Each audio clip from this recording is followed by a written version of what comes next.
Hello friends, welcome to Priyadarshini food court. ఈరోజు మేము పచ్చి టమాటాలతో పచ్చడి చేయబోతున్నామండి. చాలా అంటే చాలా టేస్టీగా ఉంటుంది. ఇవి మా చెట్టుకి కాసిన ఈ టమాటోలు.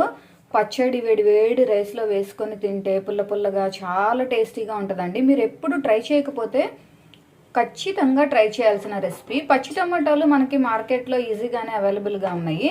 ఒకసారి తప్పకుండా ట్రై చేయండి, చాలా టేస్టీగా ఉంటుంది. ఎప్పుడు ఒకేలా చేయకుండా ఇలా డిఫరెంట్గా చేసుకొని తింటే టేస్ట్ని చాలా ఎంజాయ్ చేయొచ్చు. ఫ్రెష్గా ఉంటే చాలా బాగుంటుందండి టేస్ట్. ఈ పచ్చి టమాటాలని ఫ్రెష్ వాటర్తో బాగా క్లీన్ చేసుకొని ఇలాగ కట్ చేసుకుంటున్నాము. చాలామంది మన వీడియోస్ చూస్తున్నారు కానీ మన ఛానల్ని సబ్స్క్రైబ్ చేయడం మర్చిపోతున్నారండి. తప్పకుండా ప్రియదర్శిని ఫుడ్ కోర్ట్ ఛానల్ని సబ్స్క్రైబ్ చేయండి. అలాగే ఈ రెసిపీ నచ్చినట్లయితే ఈ వీడియోని లైక్ చేయండి. స్టవ్ ఆన్ చేసుకొని ఒక ప్యాన్ పెట్టుకొని కొన్ని పల్లీలు వేసుకున్నాము, కొన్ని వెల్లుల్లి వేసుకుంటున్నాము, 1 టేబుల్ స్పూన్ జీలకర్ర, 1 టేబుల్ స్పూన్ ధనియాలు, పచ్చిమిర్చి వేసుకుంటున్నాము. ఇది మీరు తినే కారాన్ని బట్టి మీరు పచ్చిమిర్చి అడ్జస్ట్ చేసి తీసుకోండి. టమాటోలు ఎక్కువ పుల్లగా ఉంటాయి కాబట్టి ఇక్కడ ఎలాంటి చింతపండు కూడా మేము యూజ్ చేయట్లేదు. టమాటోలలో వచ్చే ఆ పులుపుతనమే సరిపోతుంది. ఆయిల్ వేసుకుంటున్నాం.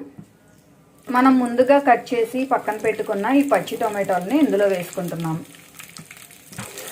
అసలు ఈ పచ్చి టమాటోలతో పచ్చడి మామూలుగా ఉండదండి. ఒక్కసారి కానీ దీన్ని రుచి చూసారంటే ఆ రుచి ఎప్పటికీ మర్చిపోలేరు. ఎప్పుడు ఇదే కావాలి అనిపిస్తుంది, అంత టేస్టీగా ఉంటుంది. కొంచెం ఉప్పు వేసుకొని మూత పెట్టి మగ్గించుకుందాం. మధ్య మధ్యలో కలుపుకుంటూ ఇలా చక్కగా మగ్గించుకోవాలండి. ఇప్పుడైతే స్టవ్ ఆఫ్ చేసి దీన్ని పక్కన పెట్టుకొని ఇది చల్లారిన తర్వాత దీన్ని మిక్సీలో కానీ లేదంటే రోటిలో నూరుకున్నారంటే ఆ టేస్ట్ అమోఘంగా ఉంటుంది. ఇప్పుడైతే స్టవ్ ఆఫ్ చేసుకుందాం. ఇదంతా చక్కగా చల్లారిన తర్వాత ఇలా మేము రోట్లో నూరుకుంటున్నామండి. ఎందుకంటే రోటిలో ఈ పచ్చడి నూరుకొని వేడి వేడి రైస్లో కానీ తిన్నారంటే అసలు అద్భుతంగా ఉంటుంది. చిన్న రోల్ అయినా పర్వాలేదండి, రోల్లో నూరుకొని ఈ పచ్చడి చేసుకోవడానికి ట్రై చేయండి. లేదు అంటే మిక్సీ పట్టుకోండి. ఉప్పు కొత్తిమీర కూడా వేసి ఇలాగా మెత్తగా దంచుకోవాలి. మిక్సీ పట్టుకునే వాళ్ళైతే ఒకేసారి కొత్తిమీర సాల్ట్ కూడా వేసి ఇవన్నీ వేసుకొని మెత్తగా మిక్సీ పట్టుకోండి.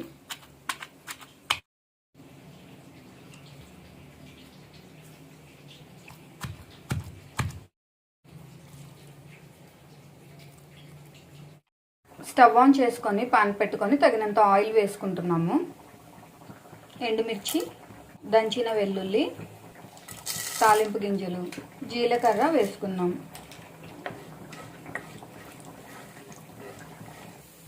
కరివేపాకు వేసుకుంటున్నాం.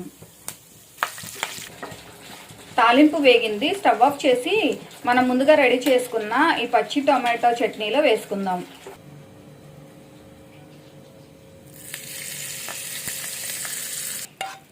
చూసారు కదండి, పచ్చి టొమాటోలతో రోటి పచ్చడి ఎంత బాగుందో. చూస్తేనే నోట్లో నీళ్ళు వచ్చేస్తున్నాయండి, అంత బాగుంది. ఎప్పుడు మనం చేసుకునే టమాటా చట్నీ కాకుండా ఇలా పచ్చి టొమాటోలతో చట్నీ చేసుకొని తింటే వేడి వేడి రైస్లో ఈ టొమాటో చట్నీ వేసుకొని ఇంకా ఆమ్లెట్తో కానీ ఏదైనా వడియాలతో కానీ మ్యాచ్ చేసుకొని తింటే అబ్బబ్బబ్బా అసలు మామూలుగా ఉంటుందండి. ఒక్కసారి తింటే మళ్ళీ మళ్ళీ ఇదే కావాలంటారు. ఒక ముద్ద ఎక్స్ట్రానే తింటారు కానీ తక్కువ మాత్రం అస్సలు తినరండి. అన్నం మొత్తం కూడా దీంతోనే తినేస్తారు, అంత బాగుంటుంది. చాలా సింపుల్గా చేసుకోవచ్చు. మీరందరూ తప్పకుండా మా ప్రాసెస్లో ఒకసారి ట్రై చేయండి. ట్రై చేసి మీకు టేస్ట్ ఎలా వచ్చిందో మాకు కామెంట్ చేయండి. ఈ రెసిపీ మీకు నచ్చినట్లయితే ఈ వీడియోని లైక్ చేయండి, షేర్ చేయండి. మా ఛానల్ని తప్పకుండా సబ్స్క్రైబ్ చేయండి.